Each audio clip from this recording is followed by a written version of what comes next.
주님만이 나를 아시네. 내 모든 삶 주가 만지시네. 주님 앞에 예배하는 이에게 큰 은혜를 부어 주시리. 주님만이 온 땅의 소망, 내 삶 속에 유일한 자랑이라. 주님 앞에 기도하는 이에게 큰 은혜를 부어 주시리. 하나님의 말씀을 같이 보시겠습니다. 오늘 하나님의 말씀은 사도행전 19장 1절로 9절을 같이 보겠습니다. 합독합니다. 아볼로가 고린도에 있을 때에 바울이 윗지방으로 다녀 에베소에 와서 어떤 제자들을 만나 이르되 너희가 믿을 때에 성령을 받았느냐? 이르되 아니라 우리는 성령이 계심도 듣지 못하였노라. 바울이 이르되 그러면 너희가 무슨 세례를 받았느냐? 대답하되 요한의 세례니라. 바울이 이르되 요한이 회개의 세례를 베풀며 백성에게 말하되 내 뒤에 오시는 이를 믿으라 하였으니 이는 곧 예수라 하거늘 그들이 듣고 주 예수의 이름으로 세례를 받으니 바울이 그들에게 안수하며 성령이 그들에게 임하시고 방언도 하고 예언도 하니 모두 12사람쯤 되니라. 바울이 회당에 들어가 석 달 동안 담대히 하나님 나라에 관하여 강론하며 권면하되 어떤 사람들은 마음이 굳어 순종하지 않고 우리 앞에서 이 도를 비방하거늘 바울이 그들을 떠나 제자들을 따로 세우고 두란노 서울에서 날마다 강론하니라. 아멘. 할렐루야. 아멘. 잘 오셨습니다. 잘 오셨습니다. 예. 한 번 더 인사하겠습니다. 무탈하시지요. 잘하시지요. 우리 권사님 조금 건강은 좋아지시고 계셔요? 예, 아멘. 아이고, 우리 권사님 위해서 기도하겠습니다.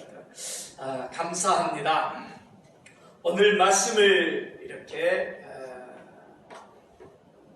사도행전 19장에서 선택을 했는데 에베소의 교회에 임한 그 성령의 세례를 좀 집중으로 살펴보고자 합니다. 앞으로 에베소서를 강해 설교할 때 에베소 교회에 대한 부분을 좀 조명하여서 알아야 되기 때문에 여기에서 살펴보고 또 계속해서 쭉 진행해 나가면서 또 계시록에 나오는 에베소 교회도 살펴보고 그리고 에베소서로 들어가도록 그렇게 하겠습니다. 이제 8월이 시작되었기 때문에 말씀을 이곳저곳 왔다 갔다 하지 않고 강해 설교로 한 권을 선택해서 이번에 신약 한 번 그리고 다음에는 구약 한 번 왔다 갔다 하면서 함께 은혜를 나누려고 지금 계획하고 있습니다. 이 에베소라고 하는 이 도시는 소아시아에서 가장 부유한 항구 도시입니다. 버가모가 수도였지만 실질적으로 정치나 경제나 문화 면에서 이 에베소가 중심지였습니다. 더더구나 거기는 큰 이 신전이 있었는데 아데미 여신상이라고 하는 신전입니다. 거기에 이 아데미 여신상에 한꺼번에 사람이 어느 정도 들어갈 수 있는 이런 공연장이 있느냐면 거기에 공연장이 있었는데 약 3만 명쯤 수용할 수 있는 그런 대형 공연장도 있습니다. 그러니까 규모가 어마어마한 이런 지금 뭐 이게 그 2000년쯤 전의 이야기인데 그런 정도의 건물도 가지고 있는 도시였습니다.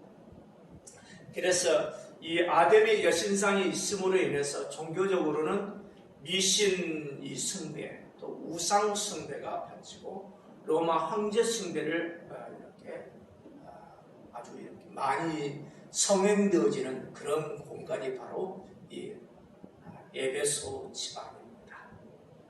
이 에베소 특별히 거기에는 이 아담의 신전 같은 것이 바닷가에 뭐 쭉 이렇게 깎아지는 이제 그 어떤 산이 있다고 한다면 거기에 아주 높은 곳에 신전이 세워졌어요. 그러니까 태양이 뜨면서 거기가 그냥 쫙 비치게 되지요.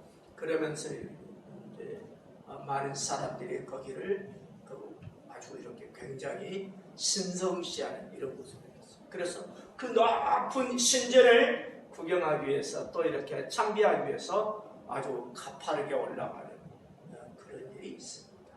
아주 그냥 요즘 지금 일본에서 올림픽이 지금 개최되고 있는데 일본의 그 국기가 바로 이렇게 일장기라고 해서 태양을 상징하는 아주 원래 빨간 것이 있잖아요. 이게 이제 또 결국은 이제 일본도 그래서 우상숭배만 하는데 태양을 향해서 어떤 경배를 한다든가 이 태양을 숭배하는 우상숭배가 됩니다.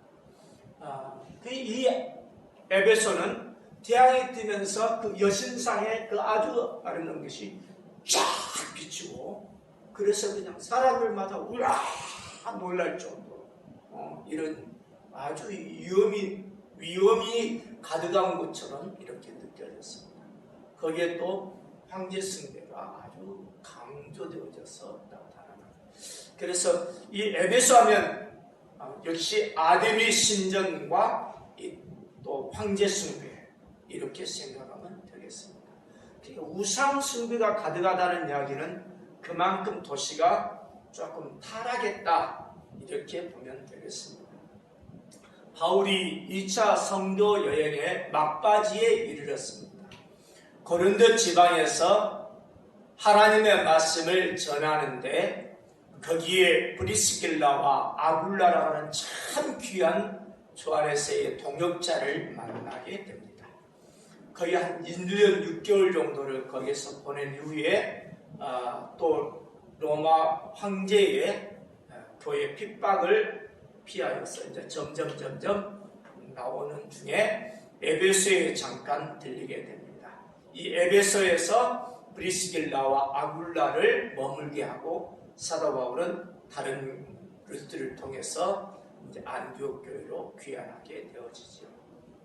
어쨌든 이 브리스길라와 아굴라는 이 브리스길라가 이렇게 자매예요. 아굴라가 이렇게 이제 형제고 둘의 부부인데 얼마나 바울에게 귀한 동역자였는지 정말 뜨겁게 바울을 섬겼고 사랑했고 심지어는 눈을 떼어줄 정도로 그러니까 눈을 떼어주고 싶을 정도로 바울을 정말 아끼고 서로 이렇게 끈끈하게 묶여있던 그런 좋은 동역자였습니다. 물론 그들의 이제 자비랑 선교를 했기 때문에 물론 후원도 받았습니다. 그러나 열심히 복음을 전하는 일에 있어서 스스로가 자비량으로 한 것으로 나타나기 때문에 바울은 최고의 이렇게 직종이라고 할 수 있는 천막치기를 했어요. 그래서 이것을 텐트 메이커라고 부르는데 이 브리스길라와 아굴라도 역시 천막치기였어요. 그래서 고소득을 올리면서 물심양면으로 주님의 은혜의 복음을 전하는데 함께 동역을 이룬 귀한 이렇게 하나님의 사람들이었던 것을 보게 됩니다. 우리에게 지금 이제 제가 주의 사역에 뛰어든 것이 1987년도 88년 훈련되어지면서 이런 식으로 쭉 되어지는데 우리 김종욱 장로님, 이성호 권사님 가정은 거의 지금 그래서 약 35년째 우리를 섬기고 형제보다 더 가깝고 내게는 어떤 면에서 사역을 할 수 있는 은인이죠, 은인. 그러니까 하나님께서 얼마나 귀한 분을 붙여주시는지 몰라요. 근데 나에게 이제 더 몇 년 전에 우리 장로님 이렇게 이제 좀 홍성에 내가 몇 번 와면서 이렇게 이제 좀 섬기다가 장로님께서 이쪽에 이제 어떤 교회를 정하고 이제 그런 등등으로 인해서 우리의 이제 그 사역지 조정에 있어서 이전할 어떤 생각들이 모든 것이 하나님 앞에 놓고 이리 올지 저리 올지 거기에서 근처로 옮길지 기도하는 중에 이제 동탄으로 옮겼었다가 근데 우리 하나님의 은혜로 마지막 부분에 함께 섬길 수 있는 기회를 주셨어요. 야, 이게 그냥 하나님의 은혜고 하나님 감사하고 그래서 앞으로 이제 은퇴가 한 10년 정도 지금 현재 정한법으로 남았는데 어떻게 하든지 잘 섬겨야 되겠다. 제가 그냥 유명한 사람도 아니고 뛰어난 학자도 아니고 엄청난 규모 있는 교회를 이렇게 성장 부흥시킨 이런 어떤 이제 목회적으로 다른 사람들이 볼 때 성공적인 사역을 감당한 사람도 아닙니다. 그렇다고 해서 내가 내세울 게 있느냐 그런 게 없습니다. 다만 우리 하나님의 은혜에 감사하고 하나님이 부르신 것에 감사해서 하나님 앞에 이제 묵묵하게 충성을 하고 싶은 이런 마음밖에 없어요. 정말 귀한 하나님의 이제 예비한 동력자인데 그래서 주님이 기뻐하신 대로 아름답게 세워지는 역사가 교회가 세워지는 역사가 일어났으면 좋겠습니다. 그냥 그냥 유명하게 이제 좀 출세하는 사람처럼 이렇게 살고 이런 마음은 제게는 아예 없고요. 어쩌든지 마지막까지 성실하게 주의 종으로 주님이 부르셔서 맡기신 일들을 잘 감당하다가 또 은퇴도 하고 또 후임들에게 이렇게 넘겨주고 계속해서 주님 나라가 확장되고 주님 다시 오실 때까지 은혜의 복음이 계속 이어지는데 나도 하나의 가교를 감당할 수 있으면 좋겠다. 이런 마음이 있습니다. 어쨌든 이 바울에게 있어서 브리스길라와 아굴라는 정말 귀한 동역자들이었습니다. 이들이 에베소에 남았는데 이것이 에베소 교회의 기초석이 되었습니다. 그래서 교회가 세워집니다. 이 브리스길라와 아굴라를 통하여 에베소 교회가 되어졌다고 하는 것을 기억해야 합니다. 사도 바울이 그 2차 선교 여행의 마지막에 이렇게 이 에베소에 머물렀다가 이제 옮기려고 할 때에 에베소에 있는 하나님을 믿는 사람들이 바울에게 요청을 합니다. 조금 더 남아서 우리에게 은혜의 복음을 좀 전해 주십시오. 그걸 붙잡았지만 사도 바울은 뿌리칩니다. 그렇지 않습니다. 하나님이 뜻이라면 내가 다시 오겠습니다. 그러나 지금은 옮겨야 되겠습니다. 이렇게 움직여가는 것을 보게 됩니다. 여기에 사도 바울이 3차 선교 여행을 하면서 에베소에 들어와서 사역을 전개하는 것이 오늘 본문 말씀에서는 나옵니다. 이때 굉장히 강력한 역사가 일어나는 것을 볼 수 있습니다. 사도 바울이 3차 선교 여행에 가장 먼저 에베소를 선택했던 것은 이렇게 2차 선교 여행의 마지막 부분에 있어서 이 에베소 성도들이 붙잡았던 것 이것을 보고 그들이 주님을 향한 열정이라든가 주님을 향한 헌신이라든가 말씀에 대하여 사모함이라든가 이런 어떤 것을 보고 사도 바울이 그쪽으로 움직여야 되겠다. 또 하나님의 뜻이 임해서 움직이게 된 것으로 확신할 수 있습니다. 다만 그 사이에 아볼로라고 하는 사역자가 에베소 교회를 섬겼습니다. 에베소 교회에서 사역을 했는데 가장 중요한 것이 이 아볼로 목사님의 특징입니다. 이 아볼로 목사님은 아주 언변이 뛰어난 사람, 말을 아주 잘했습니다. 이 사람이 출신지가 알렉산드리아였어요. 이 알렉산드리아에서는 구약 이렇게 히브리어로 되어진 하나님의 말씀을 헬라어로 옮기는 이 번역하는 이런 원산지가 이 알렉산드리아입니다. 그 대단하게 이렇게 학문에 대해서도 능통한 사람, 그 학식이 아주 뛰어난 사람이 이 아볼로 목사님이었어요. 그 언변이 좋은 것은 왜 그러느냐? 이 사람이 말이죠, 이 헬라 철학에 대해서 아주 깊숙하게 접촉을 해가지고 헬라 철학에 대해서 잘 알고 있었고, 그리고 또 학문을 많이 해서 말을 아주 잘해. 이 수사학이라든가 언변이 아주 뛰어난 사람입니다. 그래서 사람들의 마음을 싹 이렇게 흡수할 수 있을 정도로 대단한 사람이었습니다. 이 아볼로 목사님이 구약 성경을 아주 능통해 있다는 사실은 성경에 아주 능한 자였어요. 아주 그냥 한마디로 뭐 그냥 어떤 면에서 대단한 학식 있는 사람으로 이렇게 사람들에게 인식되어집니다. 뿐만이 아니라 이 사람에게 있어서는 일찍 주의도를 배웠어요. 예수님에 대해서 알고 있었어요. 또 구약통에서 예수님에 대한 이야기한 것을 쫙 이렇게 하나님의 말씀을 성도들에게 전할 수 있는 이런 사람이 되었어요. 근데 아볼로 목사님 하면은 있잖아요. 요즘 이야기하면은 어떤 대형교회라든지 초대형교회에서 청기의 제 영순위가 아닌가. 대단하게 학식도 풍부했고 말도 잘했고 예수님에 대해서 자세히 알고 일찍 기회도를 배워서 잘 가르칠 수 있는 사람, 대단한 하나님의 사람이 이 아볼로 목사님입니다.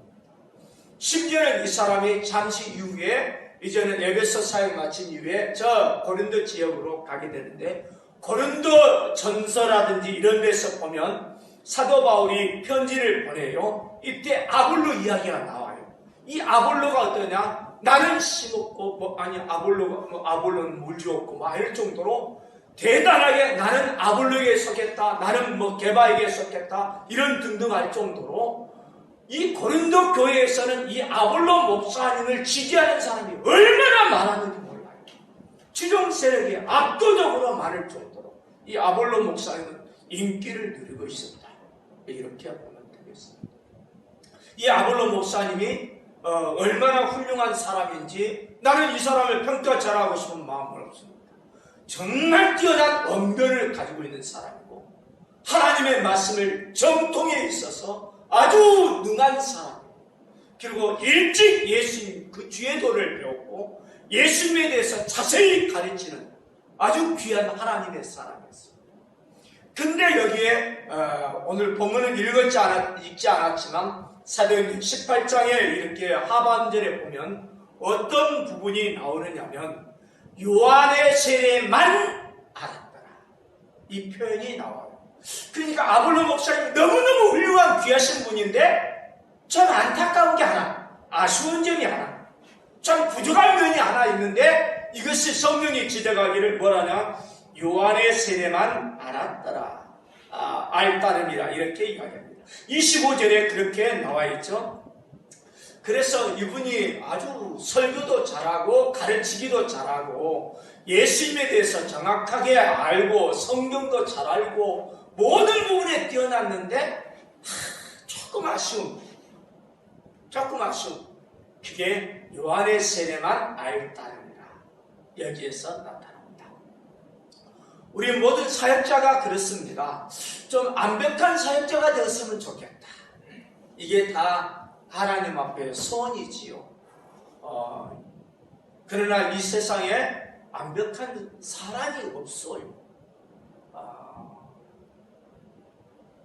선지자 중에도 다 100% 만족할 만한 그런 선지자는 없고요. 성군이라고 할지라도 심지어 다윗마저도 죄악에 있어서 넘어짐의 부분도 있고, 그래서 사람이라고 하는 것은 연약함이 있다라고 하는 것을 기억해야 될 것 같습니다.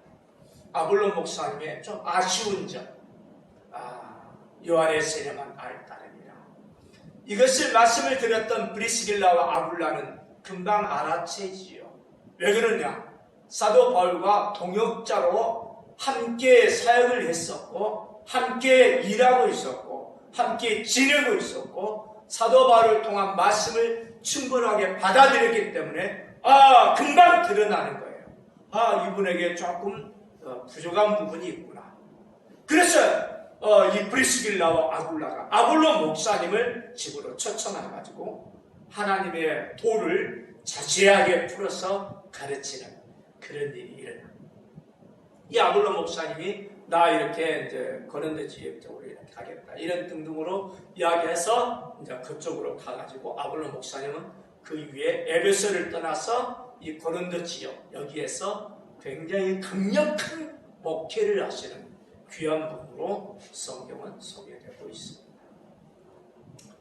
자, 에베소 교회는 이렇게 이 아볼로 목사님에 의해서 상당히 많이 이제 기틀을 잡았는데, 그렇다고 한다면 에베소 교회의 특징이 나타나겠죠. 그것은 어떤 거냐면 목회자를 뛰어넘을 수가 없어요. 그 교회가 아무리 뭐라 해도 목회자가 아는 것 정도를 이 성도에게 전하기 때문에, 또 하나님의 은혜 받은 정도를 성도에게 나누기 때문에 이 목회자를 뛰어넘어가지를 못하는 거예요. 그래서 아볼로 목사님의 특징을 보면서 에베소 교회의 처음 시작이 어떻게 되어졌는 정도를 알 수가 있는 겁니다. 그렇다고 한다면 이 아볼로 목사님의 그대로 이야기한 대로 어떤 부분이냐면 요한의 세례만 알고, 그러나 예수님에 대한 이야기는 자세하게 가르쳐줬고, 뿐만 아니라 예수 그리스도를 주로 믿는 일까지도 있습니다. 구약의 능통의 성경을 열심히 읽고요, 아주 이렇게 언변을 잘하고 아주 그냥 말도 잘하고 학문도 있어가지고 열심히 공부하는 이런 부분이 에베소 교회의 특징으로 자리 잡습니다. 그런데 사도 바울이 왔습니다. 획기적인 변화가 일어났습니다. 하나의 전환점이 될 수 있는 것입니다. 예수님을 믿었다고 하는데 거기서 차고 넘치는, 그래서 거기서 뛰어넘는, 예수님 믿는 것으로 충분하지 아니하고 더 넘치는 것이 있음을 이 사도 바울은 이제 이 오늘 본문에서 보여줬어요. 그 본문 이후에 계속해서 이야기를 해보겠습니다. 그러면 어떤 변화가 에베소 교회에 나타나게 됐냐면, 오늘 말씀을 또 이렇게 쭉 이렇게 일부러 8절 9절을 넣었는데 여기에 나타나는 것이 있어요. 회당에 들어갔습니다. 바울이 회당에 들어가서 석 달 동안 하나님의 말씀을 전했습니다. 이건 복음을 전하는 거예요. 하나님의 나라에 대한 것을 강론하며 권면했습니다. 얼마나 많은 사람들에게 은혜를 끼쳤는지 모릅니다. 그런데 일부 어떤 사람들은 하나님의 말씀에 순종하지 않냐고 바울이 가르치는 말씀을 받아들이지 않아요. 왜 그러냐? 여기서는 마음이 굳었다라고 하는데 성령께서 이들의 마음을 열지 아니하신 이런 부분들이 느껴지는 겁니다. 어쨌든 이 순종하지 않아요. 하나님 나라의 말씀을 전하는 것에 순종하지 않으니까 이들에게 있어서 사도 바울은 억지를 부린다거나 아주 그냥 또 다른 어떤 이렇게 이들과 부딪히면서 이들을 변화시키려고 하는 이런 일을 하는 것이 아니라 자연스럽게 그 해당에서 빠져나옵니다. 그래서 오늘 9절 말씀에 어떤 내용이 나오느냐면 두란노 서원이라고 하는 것으로 이제는 하나님의 말씀을 강론하는 장소를 택합니다. 2년 동안이나 거기에서 섬깁니다. 날마다 강론합니다. 얼마나 은혜가 넘치는지 모릅니다. 사람들마다 그냥 이 두란노 서원에 와가지고 변화가 되어집니다. 에베소 교회의 전 아볼로에게서 이렇게 했던 부분을 제가 소개했는데, 그 중에 뭐냐면 열심히 있었다고 했잖아요. 하나님의 말씀에 대해서 사모함이 있었다고 했잖아요. 이런 것들이 여기에서 나타나는데 두란노 서원에 그 사람들이 막 몰려들기 시작하는 거예요. 얼마나 이 사람들이 하나님을 사랑하고 은혜를 받고 변화되었는지 모릅니다. 그래서 어떤 일이 일어나게 되냐면은 여기에 있잖아요. 아시아에 사는 사람은 유대인이나 헬라인이나 다 주의 말씀을 듣더라. 이거 대단한 겁니다. 거기 있는 사람들이 믿든지 안 믿든지 일단은 하나님의 말씀을 들어 다 나왔다는 이야기예요. 그만큼 지식에 대한 욕구가 강한 이 에베소 이 시민들의 어떤 특징을 반영한다고 이렇게 볼 수가 있습니다. 그런데 하나님의 놀라운 은혜의 역사가 이 바울을 통해서 나타나요. 어떤 일이 일어나냐? 바울의 몸에서 손수건이라든가 내지는 뭐 그냥 앞치마라든가 이런 걸 가져다가 병자에게 딱 덮었는데 이 병자가 나서버려요. 아멘. 악귀들도 떠나요. 아멘. 놀라운 역사가 일어나요. 그 어떤 사람은 이 바울이 자꾸 전하는 게 바로 예수 그리스도거든요. 그래서 이 예수님에 대하여 뭐 그냥 이렇게 너무너무 감사하고, 그래서 이 어떤 사람이 시험합니다. 스기야와 일곱 아들이라고 이렇게 볼 수 있는데, 이 사람이 귀신 들린 사람을 향해서 이 귀신에게 명합니다. 어떻게 이야기하느냐? 예수, 바울이 전하는 예수, 그리고 바울 이 이름을 들어가지고 명하노니 너가 떠나라 이랬더니, 야, 귀신이 말해도 어떻게 되나? 내가 바울도 알고 예수도 아는데 너는 누구냐 하면서 달라드는 이런 일이 일어나요. 그러니까 이 사람도 아니구나. 놀라운 일이 일어나는 거죠. 그러니까 에베소에 폭발적인 성령의 역사가 일어나고 있음을 보게 됩니다. 어떤 일까지 또 일어나게 되느냐? 마술이 아주 흥행해요. 길건 뭐 그냥 이렇게 딱 이렇게 해서 맛을 부리는 어떤 책들이 아주 많은데, 여기에 관련된 사람들이 하나님의 말씀을 듣고 자기들이 잘못되었다는 것을 깨닫고 이 마술책을 불살라. 근데 이 마술책이 어느 정도 많이 불살랐느냐? 은으로 5만 냥이 될 정도로 책을, 이 마술책들, 이 쓸데없는 책들을 모아가지고 불태워버린 역사가 일어납니다. 이건 에베소가 뒤집어지는 역사예요. 어마어마한 일입니다. 또 어떤 사건이 있는지 한번 보십시오. 바울이 복음을 전하는 데 있어서 예수가 그리스도다, 하나님을 이렇게 하나님의 나라를 전하고 하나님을 전하고 이렇게 되다 보니까 미신 숭배, 그 우상 숭배할 수 있는 이 아데미에 대하여 이렇게 이제 그 장식물들을 사고 우상 숭배하고 각 집마다 이렇게 이 아데미 여신상을 갖다 하고 뭐 그냥 이것저것 그냥 막 그냥 사다 놓고 막 하는, 옛날에 우리 뭐 부닥거리 하면은 뭐 조그만한 애기 동자도 있고 뭐 이것도 있고 저것도 있고 이런 것처럼 이 아데미 이 우상 숭배하는 데서 여러 가지 물건들이 있는데, 이게 장사가 그 지역에서 엄청 잘 됐어요. 그 장사하는 사람들이 바울이 전한 복음에 의해서 변화되어져서 어떻게 되냐, 사가지를 하나 물건이 잘 안 팔리는 상황이에요. 상업에 손해가 일어나기 시작했어요. 그러니까 이 사람들이 어떻게 하든지 바울을 갖다가 이제 영업을 방해한다 생각해가지고 내쫓으려고 하는 이런 마음이 생기죠. 바울은 못 잡아들이지만 바울이 따라다니면서 함께 했던 이 사람들을 잡아다가 어떻게 하냐, 아데미 여신상에 이제 정당을 이렇게 사람들이 모여들어요. 그러면서 아데미를 외쳐요. 우리 성경에는 아데미여 이렇게 표현을 하고 있지만 실질적으로 그들은 아데미 이것을 외쳤습니다. 아데미.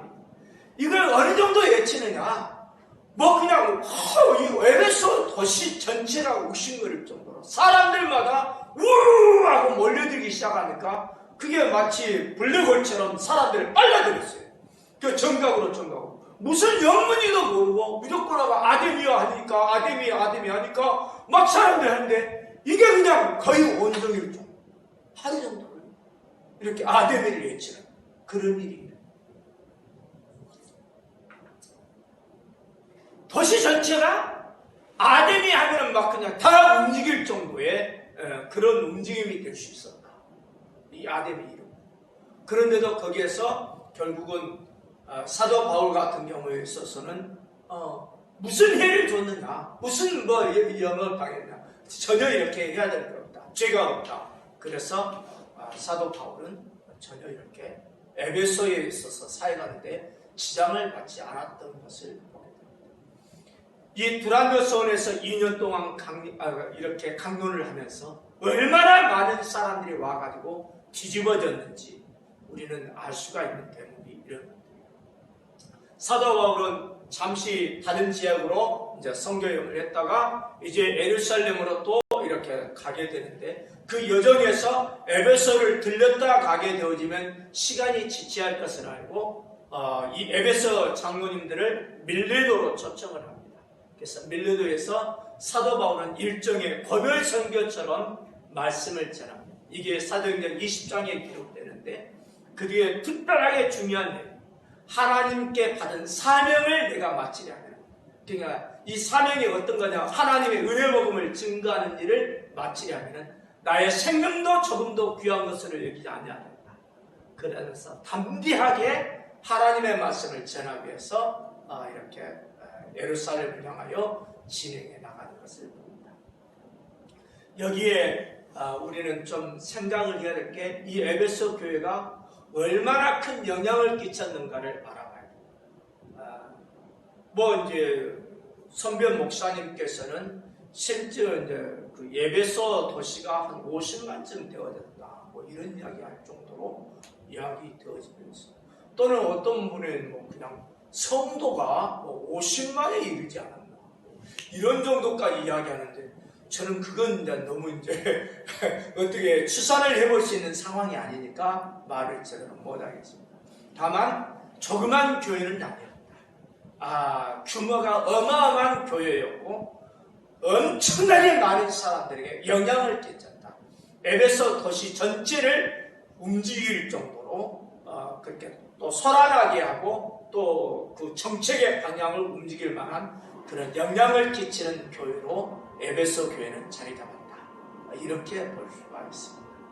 그러면 처음에 이 아볼로 목사님에 의해서 어느 정도 이 에베소 교회의 성도들이 은혜를 받았다가 사도 바울에서 완전히 획기적으로 달라져서 성령의 폭발적인 역사가 일어나게 됐는데 이 계기가 있다 이런 이야기예요. 그것이 바로 오늘 본문에 나왔던 이 사도 바울이 가가지고 딱 한 것이 다른 이야기가 아니라 너희가 믿을 때에 성령을 받았느냐. 한번 따라서 해보겠습니다. 너희가 믿을 때에 성령을 받았느냐. 성령을 받았느냐. 이게 아주 핵심이었습니다. 너희가 믿을 때에 너희가 믿었다. 뭐냐? 예수를 주로 믿고 예수를 그리스도로 믿고 구약 성경에서 말씀한 하나님의 약속을 메시아로 믿고 좋다 하나님의 말씀을 공부하고 너희들을 믿었다. 그런데 너희가 믿을 성령을 받았느냐? 이것을 초점을 맞춥니다. 그러니까 뭐라고 이야기하냐? 아니다. 우리는 성령이 계심을 성령이 있음을 그거 듣지도 못했다. 알지도 못했다. 이렇게 되거든요. 그러면 너희들 무슨 세례를 받았느냐? 요한의 세례를 받았다. 이렇게 표현을 하는 겁니다. 그들이 말하고 있는 요한의 세례. 그래서 사도 바울은 정확하게 지적합니다. 요한이 말을 했다. 나는 물로 세례를 주었지만 내 뒤에 오시는 분이 있다. 내 뒤에 오시는 분은 뭘로 주느냐면 성령과 불로 세례를 주신다. 말씀하신다. 할렐루야. 아멘. 그 내 뒤에 오시는 분, 그분이 바로 누구냐면 바로 예수님이다. 예수님께서는 뭘로 세례를 주시냐? 성령과 불로 세례를 주시는 분이다. 아멘. 이 예수님을 소개하게 됩니다. 할렐루야. 아멘. 그러니까 에베소 교회가 완전히 뒤집어진 사건은 이 에베소 교회의 성령의 세례가 임한 사건 이후로 달라졌다는 것입니다. 완전히 변화되었어요. 아멘. 성령의 세례를 받고요. 두란노 서원을 통해서 하나님의 말씀이 매일같이 강론되는데 그것을 은혜 받고 변하여 새 사람이 되는 이런 사람들이 에베소 도시 전체를 완전히 뒤집어 놓는 역사가 일어났다. 이것을 볼 수가 있습니다. 그러니까 에베소 교회는 그냥 시시껄렁한 그런 교회가 아닙니다. 정말 중요한 교회 중에 하나입니다. 어마어마한 영향력을 끼친 교회입니다. 소아시아의 7교회 중에 특별히 사도 요한도 나중에 이제 거기에 이렇게 쭉 이제 사역도 임한 그런 적이 나오고, 그래서 교회 요한계시록에서 7교회를 소개하는 중에 제일 먼저 에베소 교회가 그래서 소개되기도 하고 그렇습니다. 어쨌든지 이 에베소 교회의 강력한 역사가 이 성령의 세례 때문에 있었다. 세례에 대해서 이야기한다면 그냥 아주 그냥 폭넓은 것을 이야기할 수 있습니다. 이렇게 이야기할 수 있습니다. 이방인들에게 있어서도 자기 종교로 개종한다는 의미로 세례의 어떤 형태가 있었어요. 사도 세례 요한 같은 경우에 있어서는 죄사함을 받게 하는 세례, 그러니까 죄 씻음의 세례, 그 물세례를 갖다가 이야기할 수가 있습니다. 물세례. 그리고 우리 주님의 이제 의한 이 성령과 불세례가 있겠고요. 주님이 그렇게 또 야고보와 요한에게 그렇게 이야기합니다. 이 세베대의 두 아들 야고보와 요한이 어머니를 대동해서 어머니의 치맛바람이죠. 이 치맛바람을 대동해가지고 예수님께 나와서 요청을 합니다. 주님의 나라가 임할 때 나를 자승상, 우승상 이런 자리에 좌상, 우상 여기에 좀 앉게 해달라 이런 쪽에 이야기하다 보니까 예수님이 말씀을 하시는 게 나와요. 뭐냐면 내가 받을 세례를 너희들이 받겠느냐. 그냥 예수님이 받을 세례에 대한 이야기를 쭉 보니까 다른 게 아니라 십자가의 세례였어요. 고난의 세례였어요. 그러니까 고난의 세례의 부분을 예수님은 또 어떤 부분으로 이야기하냐면 내가 받을 세례라고 이야기하는 것을 보십니다. 예수님께서는 하나님이십니다. 그분이 바로 성령으로 또 이렇게 성령을 내보내신 분이십니다. 그래서 성령의 철저한 지배받는 분이어서 그분은 성령의 세례가 특별하게 임해야 되는 이런 분이 아니라 성령의 세례를 주는 분이에요. 할렐루야. 아멘. 이게 성령의 세례를 줄 수 있는 이런 분으로 소개됩니다. 그분은 이 땅에 이제 질서를 위해서 세례 요한에게 세례를 받았어요. 물세례를 받았어요. 그러나 예수님이 진짜 받았던 세례 중에 하나는 바로 십자가의 이 고난의 세례였다는 것을 기억해요. 아멘. 이건 정말 아픈 부분이죠. 우리는 많이 잊어버릴 때가 있습니다. 이 고난의 세례에 있어서 예수님의 그 십자가의 피 흘리심 이것이 바로 예수님이 받는 세례가 되어지는데 이 세례야말로 예수님만 받았다라고 생각할 수가 있습니다. 그러나 이제 예수님을 따르는 이 제자들, 예수님을 믿는 사람들도 예수님과 같은 비슷한 형태의 예수님을 믿을 때 세례는 받게 돼 있어요. 고난은 따르게 돼 있어요. 어려움이 따릅니다. 뭐 우리도 이제 많은 목사님들을 만났고 또 많은 목회자들을 알고 있고 그러는데 우리 장로님, 우리 권사님 가정에 있어서는 상당히 많은 목사님들 이렇게 알고 또 이렇게 관계를 하고 섬기고 그랬을 것입니다. 그러니까 아픔이 없느냐? 있을 거라고 생각합니다. 그러나 이 아픔에 있어서 특별히 하나님의 진리의 말씀을 어그러지지 않냐. 또 하나님의 뜻 앞에 이렇게 특별히 어그러짐이 없다고 한다면 이제 마지막 시기 뭐 저에게는 내가 이야기하던 한 10년 남았으니까 10년 뜨겁게 주 안에서 살아가면서 교회가 뭐 그냥 크든지 적든지 그게 문제가 아니에요. 규모 있게 되든지 안 되든지 서로 마지막에 정말 하나님을 뜨겁게 사랑하는 마음으로 하나님을 붙잡은 동역자 사랑함으로 섬겨나가는 그런 교회로 마침을 가졌으면 좋겠습니다. 아멘. 이 사역자 중에 정말 아픔을 가지고 있는 이 사역자들이 들어있지요. 조금 그냥 안 좋은 어떤 형태를 가져온 사역자들이 많아요. 근데 목회자가 이제 물질을 밝힌다든가 또는 뭐 이런 것에 이제 좀 상처를 입는 분이 많이 있어요. 이 부분도 이제 조심해야 돼요. 정말요. 그리고 또 이 물질뿐만 아니라 명예에 대해서 목회자가 명예를 그렇게 또 추구해야 하는 이런 경우가 있는데 여기도 역시 마찬가지로 조심해야 됩니다.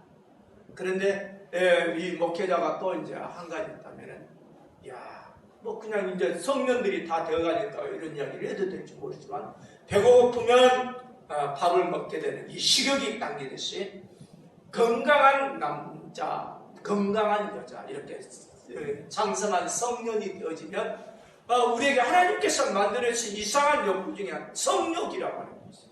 자연스러운 거예요. 지극히 건강하다는 거예요. 근데 이것을 잘못 사용함으로 인해서 이 성적인 범죄로 인하여 얼마나 많은 목회자가 넘어지는 겁니다. 그래서 이건 결국 우리 한국교회에서는 그렇게 칠기가 봄해지는 경우에 있어서는 이제 목회를 떠나는 이런 상황이 많이 있습니다. 그러나 지금도 뭐 그냥 상당히 많은 좀 암암리에 많은 사람들이 이 칠기에 넘어져 있는 것들을 볼 수가 있습니다. 이 물질과 명예와 이 성적인 명 이런 부분에 있어서 이제 조심을 해야 됩니다. 그런데 이것보다도요 더 근본적인 문제가 되는 것이 목회자에게 더 근본적인 문제는 이 죄악보다도 더 심각한 문제는 진리에서 떠나버려. 진리를 유혹시키는 거예요. 완전히 그냥 말씀에서 벗어나 버리는 이런 일들을 장로님이 더러 이야기하는데 배교의 이야기도 하고 혼합의 이야기, 혼합 정도 그런 이야기도 하고 그런데 우리 권사님도 그런 이야기 더러 하게 되는데 이거 그냥 이 사람들이 왜 그러느냐 맞습니다. 하나님의 진리의 말씀에 딱 이렇게 성령께서 깨닫게 하시고 신앙이 정립되어지는 이 사람들에게 있어서는 금방 들어보면 어느 정도 지나보면 알아요. 아이고 저분이 저렇게 진리에서 벗어 아이고 나 못하겠다 이렇게 되는 거예요. 나타나게 돼 있어요. 그것은 우리가 그래서 항상 기도해야 될 게 어떤 부분이냐. 하나님의 말씀 이 진리에서 벗어나지 않도록 우리 하나님 우리를 지켜주시옵소서. 아멘. 우리의 다른 죄악에서도 당연하게 지켜야 되고요. 경건하게 살아야 돼요. 그러나 진리에 있어서만은 이것은 천국과 지옥을 왔다 갔다 할 수 있는 이런 정도가 돼요. 이 진리에 벗어나고 봐보세요. 박태선 장로라고 하는 사람이 있어요. 그 사람 대단한 사람입니다. 성도들이 그냥 이상하게 생각할 거예요. 실질적으로 우리나라에 가장 많은 복음을 전하는 사람 중으로 소개된 사람 중에 이제 이 박태선 장로가 들어가 있어요. 물론 CCC 이렇게 운동이 가장 많은 일이 있었고 그 외에는 이 박태선 장로의 강력한 역사가 있었어요. 엄청납니다. 그 사람이 예수님을 구주로 믿었습니다. 하나님의 말씀을 담대하게 선포했습니다. 분명하게 모여드는 사람의 성령의 강력한 역사가 임한 것들이 확실하게 있었습니다. 그러니까 그 어려운 시기에 성도들이 말이죠 나와가지고 병고침을 받고 뒤집어지면서 자기가 있는 거 문서를 가져오고요, 팔찌 가져오고요, 금가락지 가져오고요, 수저 가져오고요, 있는 거 없는 거 서 가져오기도 하고요, 막 그냥 가져가면서 막 그냥 이 엄청난 역사가 일어났어요. 그러니까 이게 이제 놀라운 일이 일어났는데 이분이 신학을 제대로 하지 않았어요. 그래서 이런 아주 주의 사역을 감당을 잘하는 분에게 있어서는 이 지도하시는 목사님들이 잘 이끌어가지고 진리에서 벗어나지 않도록 지도할 필요가 있고 이분들은 조금 또 다른 어떤 특별한 과정을 통해서 이수한 이후에 목사 안수를 해서 사역을 잘 감당할 수 있도록 했어야 합니다. 그런데 그런 부분에서 어긋나요. 그러니까 한 고리가 틀어지기 시작하니까 계속 틀어지다가 결국 교회에서 배치다니까 빠져나가게 돼요. 그러니까 무리수가 계속 나와요.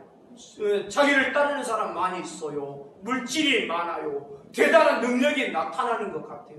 그러니까 어떻게 되겠어요? 내가 이제 완전히 자기가 이제 하나님 말씀에 완전히 푹 빠져가지고 미혹시키는 일로 나타나요.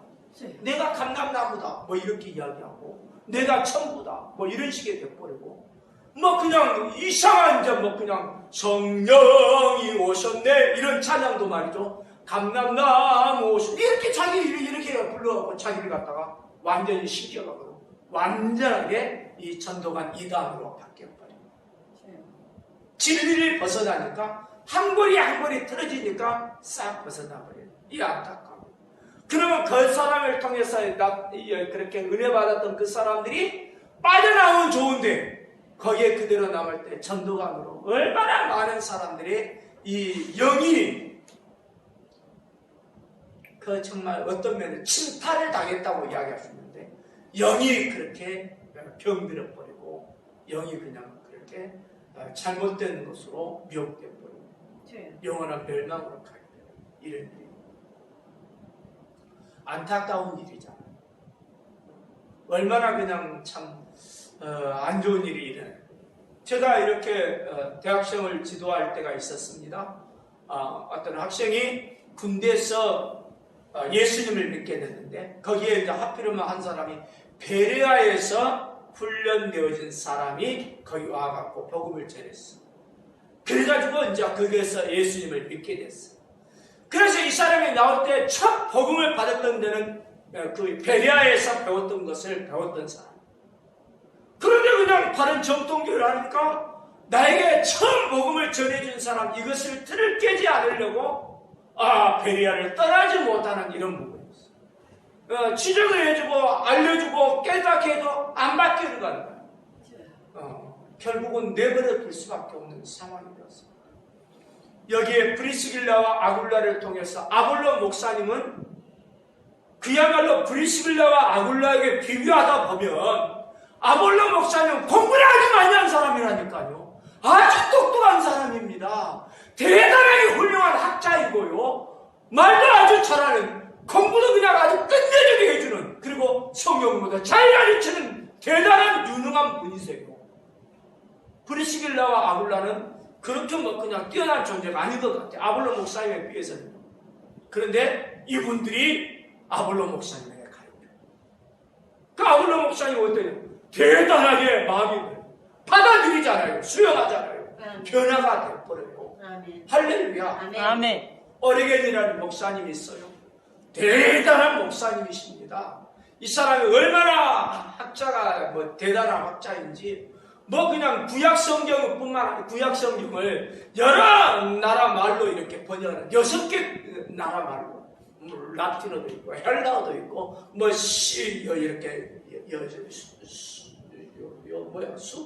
수리아 그런 시리아 그런 내용도 있고 아주 그냥 정확하게 그냥 엄청난 내용으로 하나님 말씀을 그렇게 번역해내는 이런 능력이 있는 하나님의 사람. 이 사람에게 있어서도 완벽했느냐? 연약함이 있었다는 것을 이분이 결국은 나중에는 이제 만인구원설 쪽으로 바뀌어버립니다. 우리는 다른 것보다도 어찌하든지 훌륭하신 목사님들 받아야 되는데 진리에서 벗어난 부분에 있어서는 우리는 허용해서는 안 됩니다. 요양 이렇게 배제하고 받는. 또 누구를 갖다가 정지하고 안 하고 이 부분은 우리 하나님이 하실 일이다. 그래서 하나님께 맡겨드릴 필요가 들어있습니다. 그래서 요즘에 있어서 지금 현재 한국교회에 상당히 어지럽히고 있는 이런 사람 중에 신천지라는 사람들이 있어요. 여기서 마찬가지입니다. 신천지 아주 특징이 그렇습니다. 이 사람이 이만이라고 하는 사람이 결국은 내가 말이지 그냥 재림 메시아다 이런 식의 주장을 하고 자기 쪽으로 이렇게 하고 여자들 다 이렇게 좀 성적으로 아주 타락하고 이런 어떤 정도로 되어진다면 금방 이렇게 그냥 지적해 낼 수 있을 것입니다. 그런데 그렇지 아니하고 이 사람이 무료 성경학교를 개설을 했어요. 계속 무료로 성경 공부를 가르쳐요. 그러니까 그 사람이 하는 말 와 그냥 구약에 비유로 말한 게 많고 뭔가 그냥 외야로 드는 게 많으니까 몰랐던 것들이 시야하고 척척 맞아들는 것 같으니까 그럴듯하게 늙게 됐단 말이에요. 그러니까 얼마나 사람들이 좋아했는지 몰라요. 이게 결국은 새하늘과 새 땅이라고 하는 이 이상한 쪽으로 바뀌고 창세기부터 쭉 해나가다 요한계시록쯤 공부에 이르러서 이만희가 드디어 내가 이긴 자다. 내가 말이지 그냥 요한지파다 등등하면서 내가 그렇게 이제 메시아다 라고 하는 쪽으로 바뀌게 되죠. 마지막에 부분에 나타나요. 그러니까 이제 그냥 처음을 그냥 쭉 따라가다가 마지막까지 하는 이런 상황에서는 도저히 될 수 없는 그래서 이단으로 나타나게 되는 이런 지금 굉장히 많은 영향을 끼치고 있습니다. 우리에게 있어서 정말 좋은 이름이 어떤 거냐면 하나님의 교회라고 하는 거예요. 우리는 하나님의 교회예요, 사실. 그런데 이상한 사람들이 나타났어요. 우리가 하나님의 교회다 이렇게 이름을 붙였어요. 그 사람들이 그 과거에는 어떤 거였느냐? 안산홍 증인이라고 그렇게. 지금은 이들은 하나님의 교회 하면서 우리는 어머니 하나님을 믿습니다 이렇게 바뀌어요. 요즘 그냥 성도들이 또 요즘 시대가 그렇습니다. 여성이 상당히 많이 강조되어지고 여성의 귀가 아주 많이 이제 우대가 되어지는 이런 상황이 되어졌어요. 또 여성이 그냥 내가 나이를 먹어도 보니까 여성 이야기를 안 들을 수가 없더라고. 그래서 나는 우리 김장로님보다 우리 이성욱 권사님에게 잘 보여야 되겠어. 그래 이성욱 권사님 이야기를 딱 듣잖아. 그럼 장로님은 따라오니까. 이런 생각이 제가 이제 우습게로 이제 해본 소리인데 이런 이야기예요. 어떻든지 그냥 여성의 지위가 굉장히 이렇게 확대되다 보니까 이 어머니 하나님을 믿는데 이 하나님에 대해서 설명할 때 사람이 있잖아요. 자기가 이해할 수 있는 대로 설명을 하는 거예요. 그러나 사람을 갖다가 우리 하나님에 대한 설명할 때 우리는 지극히 하나님은 이성적이지만 하나님이 또 그냥 설명하지 못한 부분은 비이성적이 아니라 초이성적으로 설명을 해야 되는 게 있어요. 아멘. 그러니까 비이성이 아니에요. 이성을 뛰어넘는 초이성이지. 이성 완전히 배제하는 이런 이야기가 아니란 말이에요. 그래 이 사람들의 설명이 어떤 거냐면 예수님이 아들 하나님이고 하나님은 성부 아버지 하나님이다. 그런데 어떻게 그냥 그 아들 하나님만 나오느냐? 아버지 하나님이 있으니까 어머니 하나님이 있어가지고 결국은 아들 하나님이 나온다. 이런 식의 이제 아주 그냥 지극하게 아주 뭐 그냥 초등학교 이하의 어떤 이 저급한 어떤 이해도를 가지고 하나님을 설명하다 보니까 어머니 하나님 쪽으로 나왔어요. 근데 그 어머니 하나님이 어떤 부분이냐? 안산홍이라고 하는 사람이 실제로 자기 아내가 있습니다. 그럼에도 불구하고 안산홍이에 이렇게 제7일 안식교에서 나온 사람인데 이 안산홍이가 근데 이 안산홍을 따라다니는 두 집사가 그냥 딱 떴어요. 그 중에 하나가 이제 이렇게 이제 지금 현재 어머니 하나님이라고 하는 이런 사람으로 되어 있어요. 내가 그 이름도 일부러 이야기 안 합니다. 장시간에.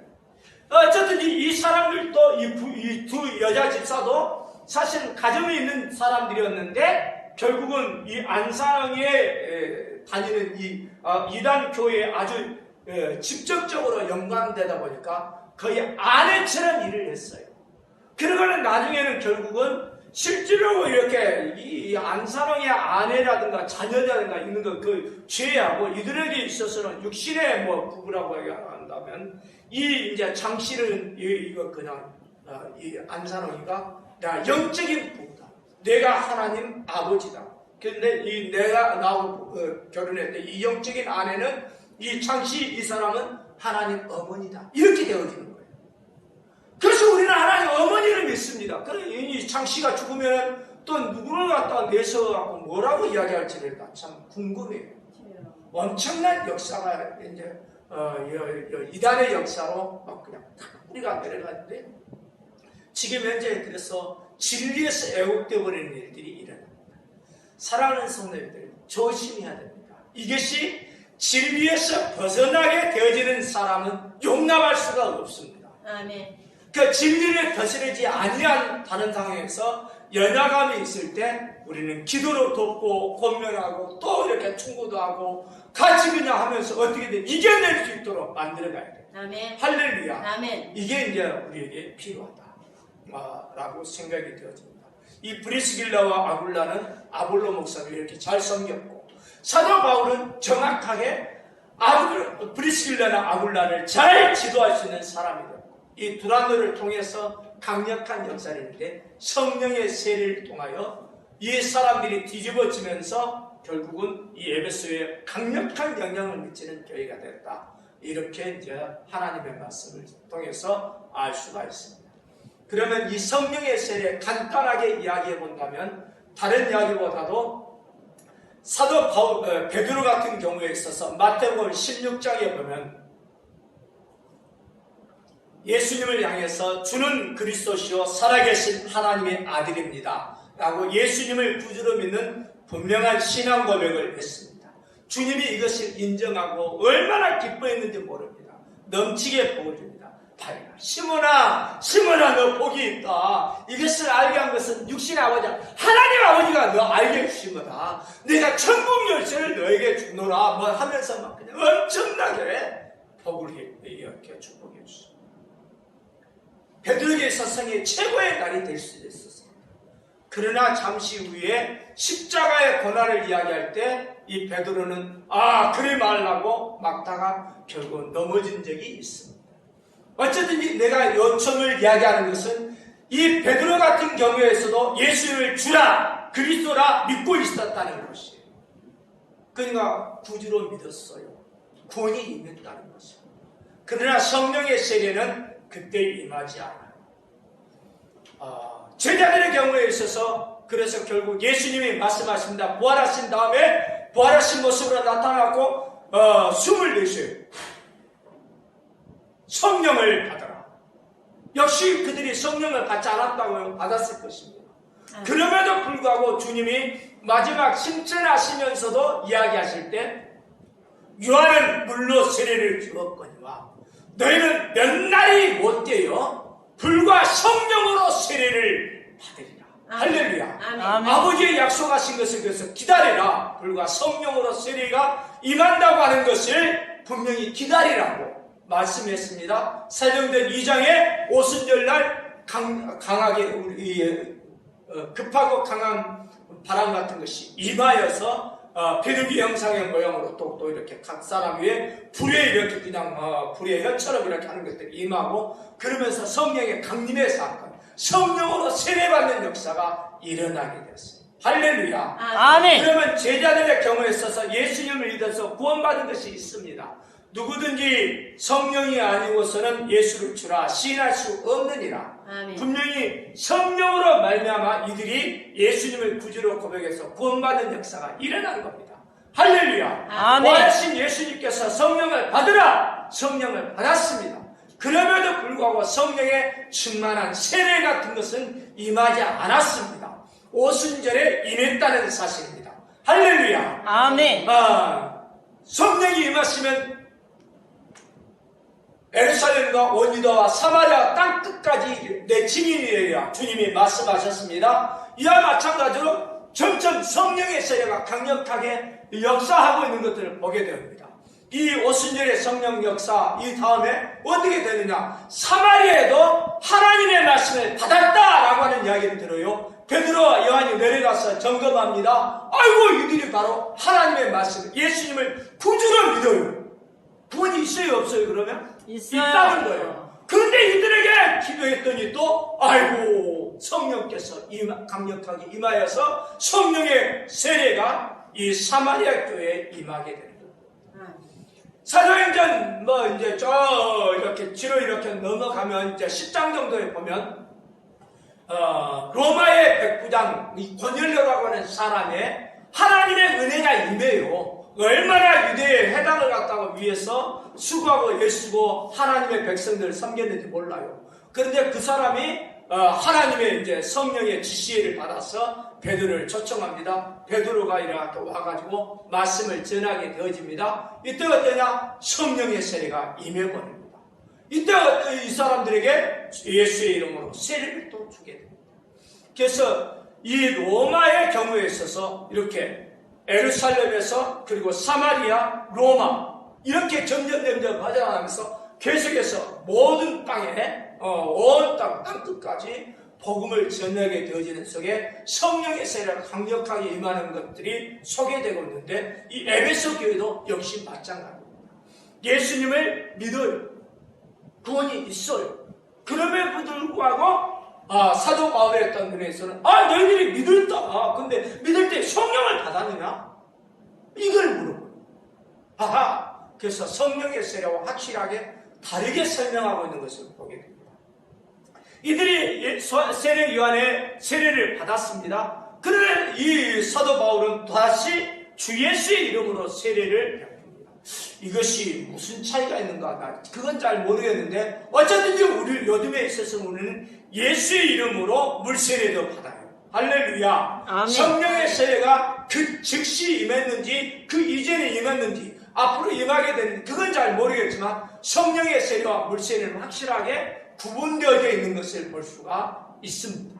그러면 과거 쪽에만 그렇게 있었고 지금은 없는 거 아니냐 라고 이야기한다면 저는 이런 부분에 있어서는 하나님의 말씀을 이게 바로 이렇게 단회성과 계속성에 대한 여러 가지를 연구할 때 뭐든지 지금 현재 모두가 동의하고 있는 목회자들, 하나님의 말씀의 사역자들, 연구한 사람들이 다 받아들이는 거예요. 특별히 로이드 존스 목사님 같은 경우도 사실은 단회성으로 이야기했다가 우리가 성령에 대해서 오해를 했다. 내가 오순절을 지지하려고 하는 사람은 아니다. 그런데 우리는 성령에 대해서 오해를 했다면서 성령의 세례에 대하여 바르게 또 이야기하고 있는 것을 보게 됩니다. 우리는 어쩌든지 여기에 이미 성령의 세례를 받은 분으로 꽉 차 있다고 생각이 되어집니다. 이 넓은들 교회가 새롭게 시작하는 데 있어서는 이 에베소 교회에게 임했던 성령의 세례처럼 강력하게 성령의 세례가 또 임하게 되어지고 또 충만하게 되어지고 아멘. 성령이 역사하는 교회가 되어지고 아멘. 그래서 계속해서 두란노 서원처럼 이 넓은들 교회 이 예배당에 하나님의 말씀이 상고되어지고 강론되어지고 끊임없이 날마다 복음을 전하고 주의 나라 힘쓰다 보면 하나님 놀라운 은혜의 역사가 일어나서 이 뇌포 신도시를 정말 흔들만한 영향력 끼치는 교회가 되지 않겠나. 아멘. 홍성을 흔들고 충남을 흔들고 이 나라를 움직일 수 있는 그런 영향력 있는 교회가 되지 않겠나. 이렇게 아멘. 저는 보는 것입니다. 아멘. 할렐루야. 아멘. 그래서 우리는 다른 것보다도 성령의 세례에 대하여 정말 초점을 맞추고 중심으로 기도해야 돼요. 더 사모해야 돼요. 성령의 세례가 한 번만 임하느냐? 나는 모르겠어요. 여기에 이제 말씀에 근거하다 보면 그래요. 베드로에게 있어서는 오순절날 성령의 세례가 임하는 것을 처음 했습니다. 동의하시면 아멘 합시다. 아멘. 아멘. 이 베드로가 그러면 사마리아 가가지고 거기서 성령이 세례로 임하는 것, 성령의 세례가 임하는 것을 경험했습니다. 동의하시면 아멘 합시다. 아멘. 거들려 그 가정에서 하나님의 성령이 임하는 것을 또 성령의 세례가 임하는 걸 경험했습니다. 동의하시면 아멘 합시다. 아멘. 베드로의 경험만 봐도 그러면 계속해서 임하고 있는 것을 보여요. 아멘. 할렐루야. 아멘. 성령의 세례가 반드시 방언하고 예언하고 된다. 그런 이야기는 아닙니다. 방언도 하고 예언도 하는데 그 사람의 숫자를 아직 보니까 한 12사람쯤 되더라. 라고 성경은 표현하고 있습니다. 분명히 에베소 교회의 성도들은 주의 제자들은 더 많았을 것입니다만은 확실하게 구별되어서 나타나는 게 한 12명 정도가 이렇게 딱 이렇게 숫자로 헤아릴 수 있을 정도로 드러나고 있는 것들을 보게 되죠. 우리는 소수의 무리입니다. 우리의 힘으로 할 수 없어요. 여기 우리 장로님 힘으로 할 수도 없어요. 결국은 하나님께서 하시는 아멘. 아멘. 하나님께 절대적으로 의지해야 돼요. 아멘. 하나님을 의지해야 돼요. 목사를 의지할 수도 있는 것도 아니고 장로님을 의지하는 것도 아니고 우리는 어떻게 해야 사람 하나님을 의지하고 하나님이 역사하시옵소서. 아멘. 하나님이 일하시옵소서. 아멘. 뭐 그냥 이제 쇠가 이렇게 부담되고 막 그냥 이렇게 성도가 안 맞았다. 집에서 드리면 돼요. 그냥 장로님 가정에 드려도 되고 우리 집도 이제 이렇게 꾸며 놓을 테니까 거기서 이렇게 드려도 되고 뭐 마당도 그냥 좀 넓으니까 할 수도 있고 얼마든지 하나님의 일을 하는 데 있어서 우리가 그냥 물질의 노예가 되었으면 안 되겠다. 이제 아멘. 내가 이번에 물질로 이렇게 하면서 일은 되어지지 않지 해가지고 그냥 제가 사실은 그러기 상태처럼 되어졌어요. 그래도 우리 장로님 나중에 표현하기를 극한 상황이다. 이 극한 상황에서 그래도 하나님은 어떻게 되느냐? 그럼 다 도망간다. 맞습니다. 솔직하게 내가 하나님 그 장로님을 통해서 나에게 들려주는 음성이 성령의 음성이다. 맞다. 이거 안 돼. 내가 이래서는 안 돼. 내가 자아가 죽었다고 하는데 극한 상황으로 보니까 나도 모르게 뭐 그냥 소리가 높아갔구나. 뭐 이런 생각. 이거 큰일이다. 그래서 어쩌든지 하나님 앞에서 내가 흘려야 될 눈물이 있다면 더 흘리고 회개하고 이거 그냥 큰 소리도 나와서는 안 되고 어찌하든지 주님의 나라를 확장하는 일에 우리가 쓰임받기를 아멘. 할렐루야. 아멘. 네, 이 시간 특별하게 이제 성령의 세례에 집중해서 어떻게 생각하느냐. 주여 과거에 임했지만 또다시 임할 수도 있고 뭐 성령의 세례라고 표현을 하기를 좀 거부한다면 성령의 충만이라고 하면 돼요. 성령으로 충만하게 하여 아멘. 아멘. 할렐루야. 아멘. 성령으로 일하는 하나님의 사람들 되기를 주의 이름으로 축원합니다. 아멘. 이 성령의 역사하기 위하여 주여 3번 부르고 함께 기도하겠습니다. 주여!